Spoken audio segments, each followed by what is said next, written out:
production funding for Behind the Headlines is made possible in part by the WKNO Production Fund, the WKNO Endowment Fund, and by viewers like you. Thank you. Shelby County Mayor Lee Harris on funding MATA, refugee resettlement, and much more tonight on Behind the Headlines.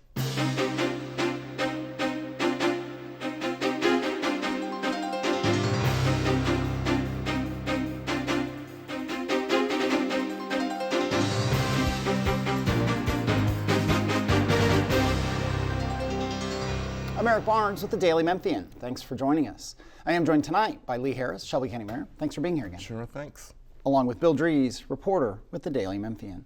Let's start with MATA and funding. It goes back to your campaign. You campaigned heavily on raising more money for MATA and for public transit. You had proposed, and maybe still proposed, we'll get to that, a tax on the third vehicle, that money would be a dedicated source to go to MATA. In a budget committee this week, the county commission squeaked by and passed a $20 wheel tax, all cars, not just the third car, that would go towards MATA. That I believe I got that right, Bill, that I should have let you do that front. Well, and also it's a committee vote, which is not binding on the full commission. Got it. Your stand first on that. Is that a good direction that you would support? All right, so first of all, there's a lot there, okay, and I think it was all accurate, but I campaigned primarily on education. I'm happy to say that the county commission was able to allocate historic funding in favor of pre-K since we have entered into office. I campaigned on VOTEC education. We have started a pilot program to bring VOTEC education back into the community. And in addition to that, like you say, we campaigned on investments in transit. So I brought a plan to the county commission that would put $10 million every year into public transit. That plan is still under consideration, but in the last several weeks we've had a new proposal. We've actually had several, but the latest new proposal that really has some momentum is the proposal by Willie Brooks, and I think it brings together a lot of different perspectives, and I think what Commissioner Brooks has tried to do is to create a framework or a compromise to try to get this thing done so that we can invest in transit, because it's so important that we get people access to jobs, that we do something about our worsening poverty rate, and for me, that we protect and preserve our shared environment. And we know that one of the largest sources of greenhouse gas emissions is passenger vehicles. So you've got to do something around that. Transit, buses are part of the solution. So right now, the proposal by Commissioner Brooks and others is also co-sponsored by Commissioner Turner and Commissioner Sawyer, made it out of committee, and it'll be considered by the commission for the first time on Monday. Bill. So there are other proposals too. I believe that I heard some commissioners talk about using TIF funding possibly for MATA from the tax increment financing districts that we have. Is that viable, or is the game plan here that everybody sees what the commission does with the wheel tax ordinance? So I think what the proposal Commissioner Brooks has is to create a transit fee. The wheel tax, as it currently sits, creates about $35 million, and that $35 million per year is allocated in favor of the school system. I believe the commission, as it sees things, wants to leave that in place. But what's been proposed by Commissioner Brooks, and what will be considered on Monday here in just a few days, is a $20 fee on the registration process. That's a transportation fee that goes in favor of MATA. Whether or not we could reform our economic development programs like the TIFs or the pilots, like you say, in order to create funding for MATA still remains to be seen. But I will say this, that would be an uphill climb. I mean, if we think that registration fees is an uphill climb, reforming our economic development programs, for all of us who've been around this for a while, know that that is an uphill climb. I don't know if the political will is there or not to do that. I know my position. I am all for reforms of our economic development programs. I am not a believer that our programs work in the way that is commonly presented to the public. So I'm all in favor of it. But I'm just one lever in this kind of democratic machine. And you've got to get a whole lot of people on the same page. And usually it is nearly impossible to reform any of the economic development programs, the pilot program or the TIF program, et cetera. But again, if the will is there and the commission can generate some momentum around that, we'd be happy to vet that. But I think right now the momentum is around the Brooks proposal. Let's see where that goes. The business community, I mean, the chamber, Richard Smith, former head of the chamber, obviously top executive at FedEx. A lot of the business community came forward in favor of this wheel tax. Does that bode well for potentially a next step of reforms of the economic development plan, at least in terms of how some money might be peeled off for transit? So I think that Commissioner Brooks would refer to his plan as a transit fee plan. Yeah. Wheel tax is separate, and the wheel tax is $35 million that's allocated in favor of the schools. Whether or not now, with respect to the Commissioner Brooks plan, I do think there is broad support for that plan.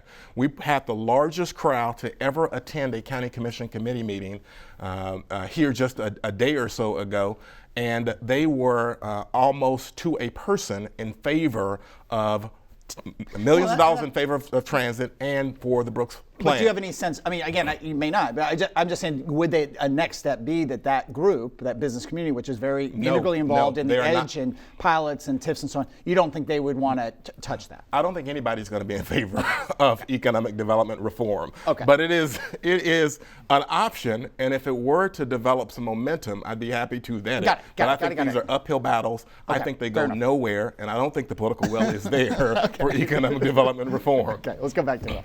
But opponents are going to call Commissioner Brooks' proposal an increase in the wheel tax. And the wheel tax is arguably the most divisive and controversial local tax that has existed in local government in at least our lifetimes. What do you say to people who say that this tax was originally supposed to go for other purposes, it's changed, it's morphed, it was supposed to be temporary, and now you want to increase it? So I would say this, and again, this is not my proposal, and so I'm not, but I'll try as best I can to answer your question. I would say that there is no tax or fee or any proposal that's going to come out of any process that has a majority of the public support. At least I don't think so, at least not in my experience. So that's not the measure of how you decide what to do. How you decide what to do is based on what you think is in the public interest. And we have a public interest to do something about our worsening poverty rate, to advance the needs of this community, to protect our shared environment. So when it comes to transit, and this kind of debate, right, this aggressive debate around transit has happened in other communities.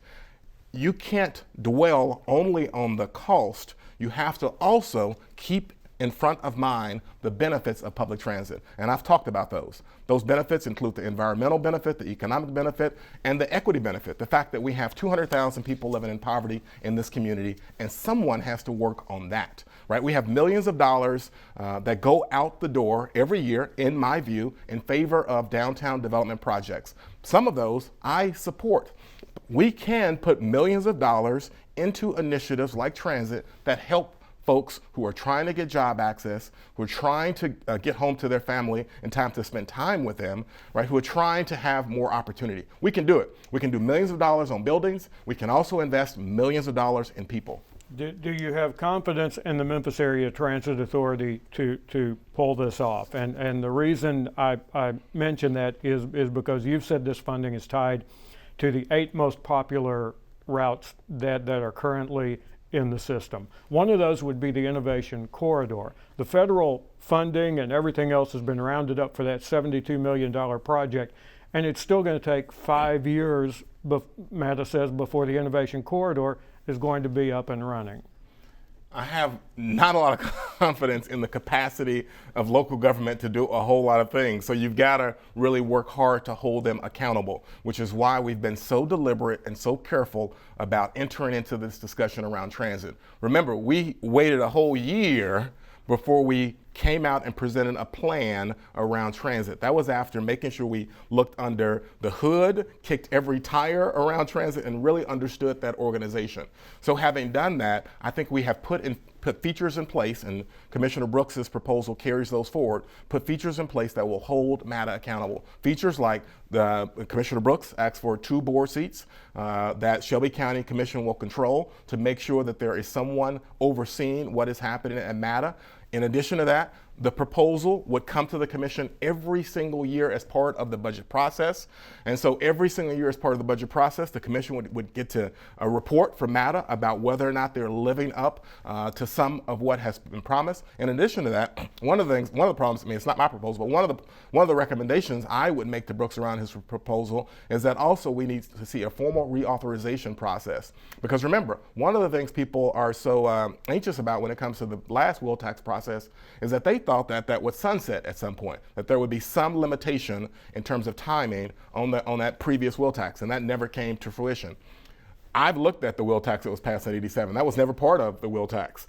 That should be part of whatever comes out of this transit process. We should have a time certain for when funding has to be reauthorized by a future commission. Is that something like 5 years or 4 years or 10 years? I mean, what kind, when you... So the time frame has to be long enough for MATA to depend on the funding and for it to plan and program use of funds. So a time period that makes sense is probably around 10 years. Long enough for them to plan, but also not permanent such that a future commission can't come in and say, hey, how did you use that money and whether or not that money was used correctly. Let me just hit a couple things that are in there. You mentioned the conditional language where the commission would get a couple seats on the MATA board.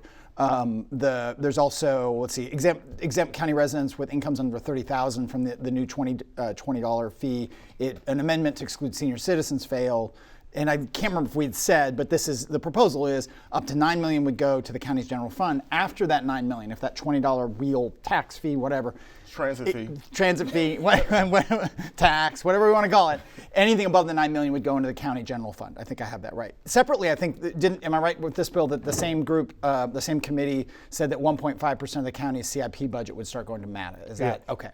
Again, all these are conditioned on the full commission taking it up this coming week. It's basically separating MATA's operating funding from its capital funding, because MATA has had a huge problem, and part of its transition has been after years of capital funding going into operating the bus system. That was how the buses got to be so old and long past their life. When you say, one, do you as mayor now, or do you want in any future proposal the ability to control any board seats on MATA?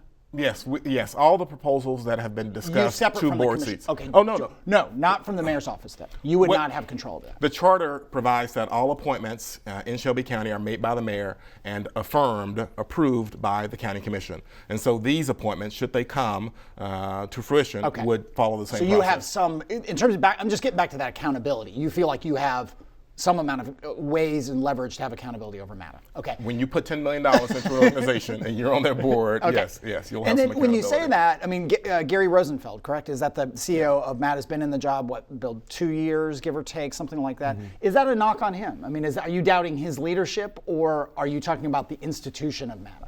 I doubt the ability of local government to do a whole lot of things well. And so you've really got to pay attention, and you've really got to scrutinize the use of all public dollars. So wherever public dollars flow, I think there should be some scrutiny of their use. So I think it's not a knock on Gary, it's just a general perspective I have.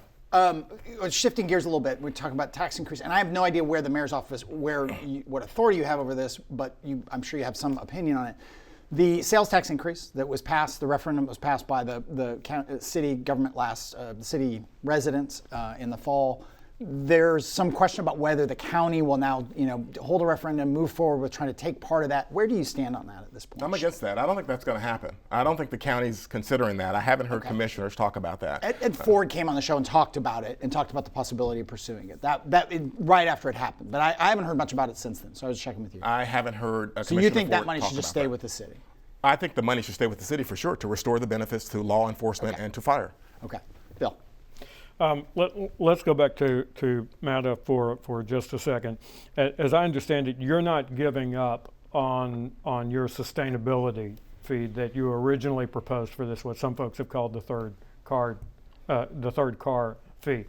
You're kind of holding it to see what happens on the plan for the $20 extra? I prefer the sustainability fee. There's no doubt about it. The sustainability fee applies to 17% of our residents, and it also reflects the need for us to, at some point, put a price on carbon and the emissions from our vehicles.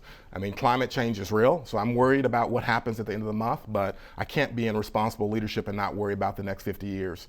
And so our grandkids, my grandkids, will inherit this environment, and I want to make sure that this is a place that doesn't completely radically transform. We see what's happening in Australia. We see what's happening in California. Their lives are being transformed. There is no solution in sight to the dry climate and the wildfires that you see in California that result in rolling blackouts, the shutdown of communities and stores. There is no solution.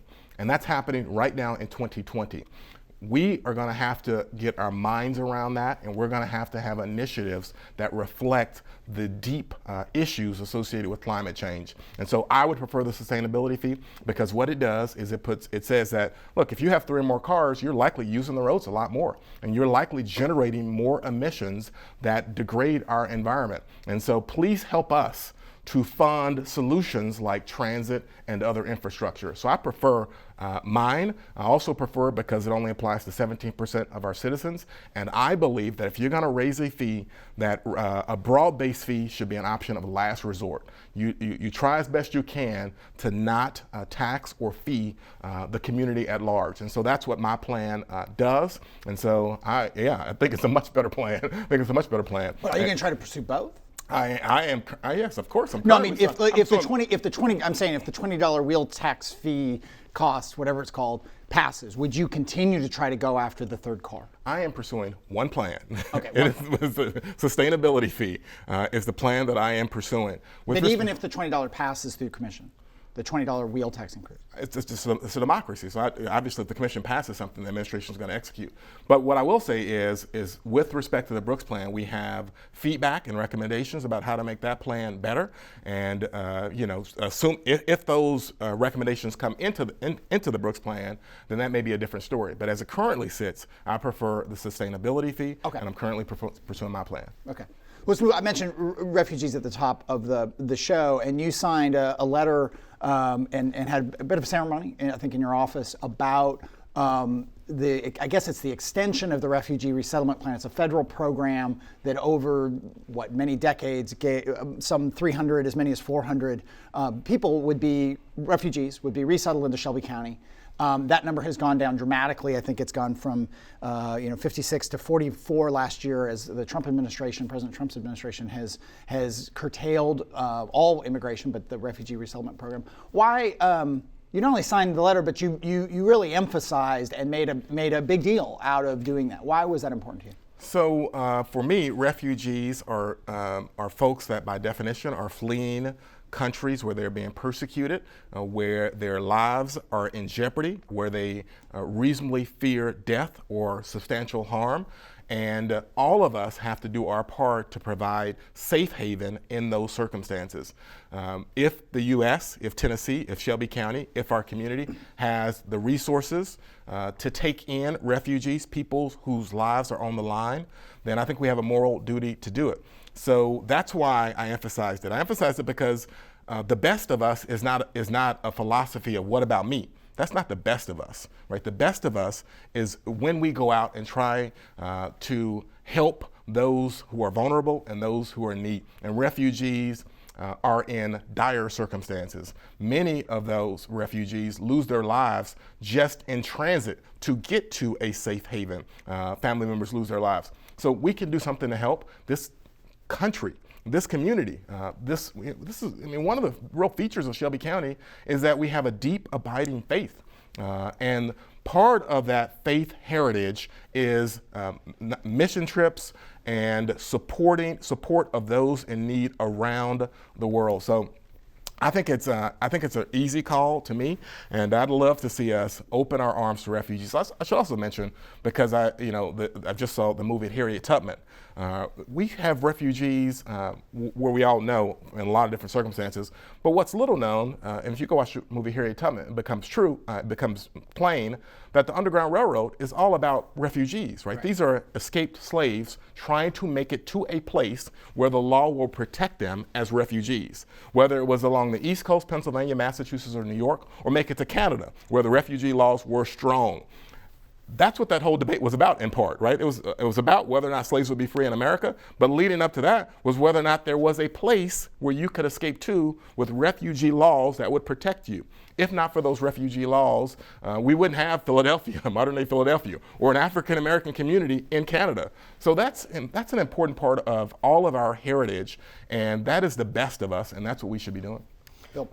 Governor Lee this past week got what he felt like was some pushback on this at an event he was at in Nashville, and defended continuing the state's refugee status of accepting refugees for resettlement here. And he said that one of the problems is that people are not distinguishing between refugees and illegal immigration. Do you think that's a problem here, that people confuse those two statuses? I think we have a lot of problems with the rhetoric, and a lot of that rhetoric comes out of Washington, D.C., and a lot of it is rhetoric of disunity and rhetoric that is, kind of race baiting and so forth. So yeah, I think there is a lot of confusion. I think Governor Lee gets it right on that front. The issue of refugees should be something we should all embrace because again, these are people whose lives are on the line, and we can do something to save them. And I'll dare us to talk about what about us when we have the wherewithal and the resources to help those who are really in need. Are there services that county government can provide that it's not providing now for our refugee population? Nashville gets a lot of attention because of the significant Kurdish community that is there. What's the extent of the need here in Shelby County? I think you're right. We probably do need to do a lot more here in Shelby County. So I've been in office a little bit more than a year, and so one of the first things we took a look at is our Office of Multicultural Affairs.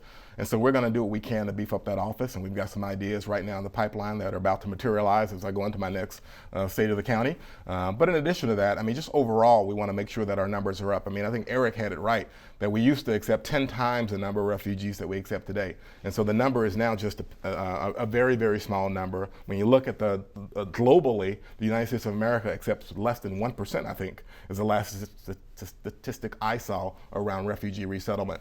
And so we've got to do a lot better to get those numbers up and be more welcoming, and also to advocate that some of these approaches are changed. So fortunately, Governor Lee, whose wife I understand does mission work and interacts with refugees, and so knows about this issue. Fortunately, Governor Lee is in agreement that we need to do our best and be our best selves and help those in need. But we also need to bring that perspective to Washington because it's something that is born of our heritage, and something that I think if people understood this and the rhetoric could be put to the side, that everybody would agree with.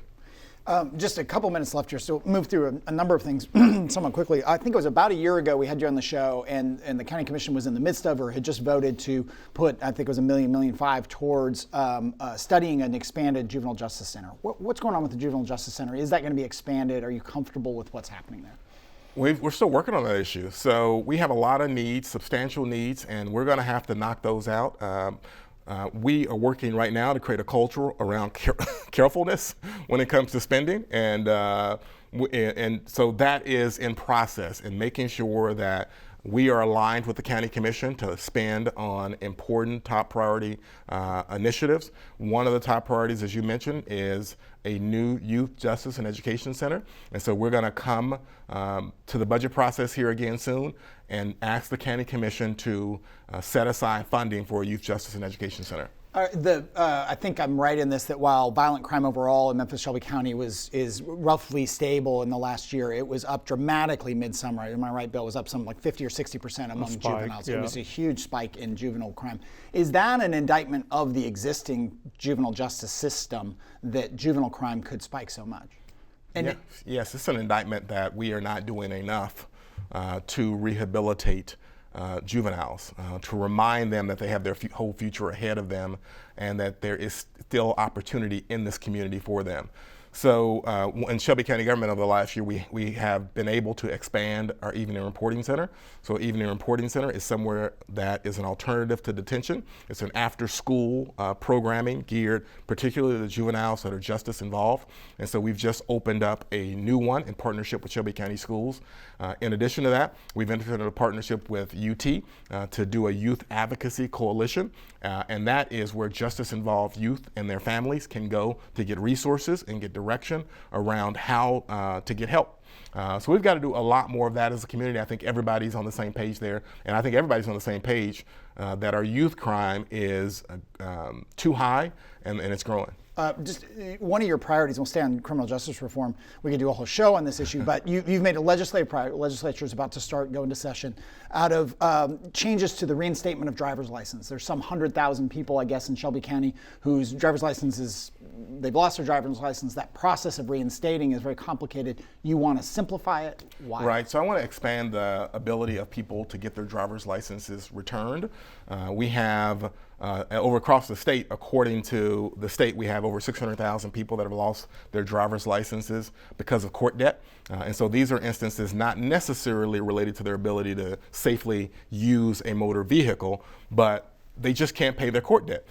We know that over 90% of them are too poor to ever pay their court debt, right?